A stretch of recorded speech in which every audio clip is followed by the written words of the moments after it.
Sekali lagi kita bersama dengan yang berbahagia Dr. Paul Perodong, Pengarah Strategi Star Sabah, memperkatakan tentang program pendataan yang diketuai oleh Yang Berhormat Datuk Seri Timbalan Ketua Menteri kita.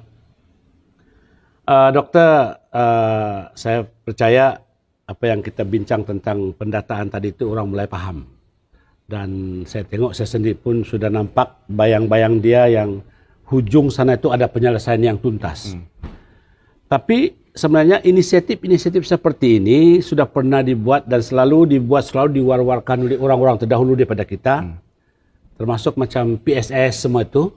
Tetapi mungkin ada perbezaan. Jadi mungkin doktor ada penjelasan, pencerahan kepada umum apa perbezaan dia antara pendataan yang kita buat sekarang ini dengan inisiatif-inisiatif orang-orang terdahulu daripada ini.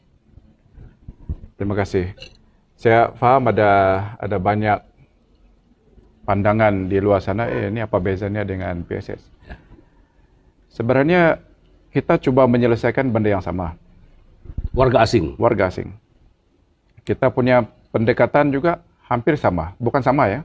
Hampir sama. Karena kita melibatkan agensi-agensi kerajaan, penguatkuasaan, kita menggunakan undang-undang yang ada untuk kita melakukan tindakan-tindakan ini. Cuma argumen saya begini, kalau pihak-pihak ini kata ini benda yang sama, saya kata, dan kenapa kamu ada masalah untuk tidak menyokongnya?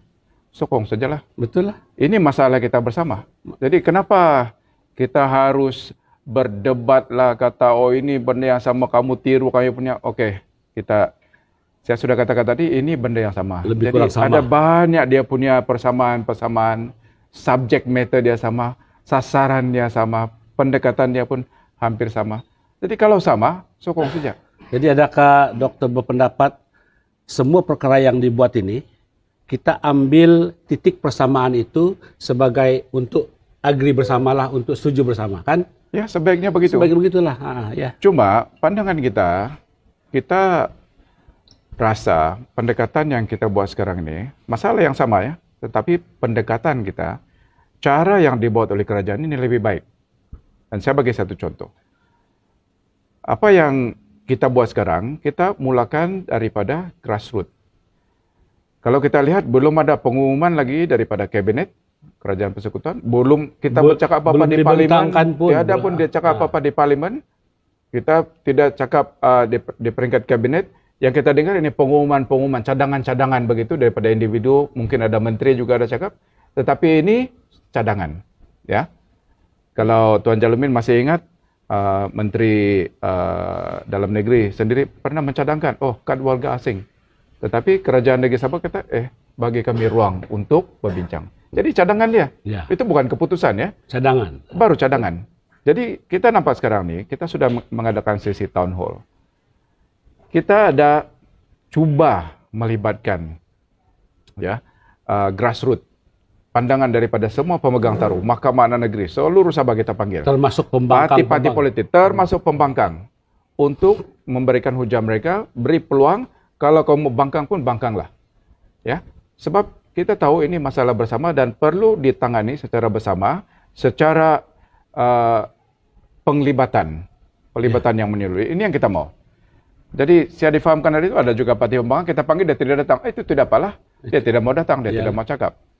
Ya, tetapi aspas kerajaan negeri punya rancangan kita sudah libatkan semua dan terbukti pada hari itu 99% hadirin menyokong pendataan ini.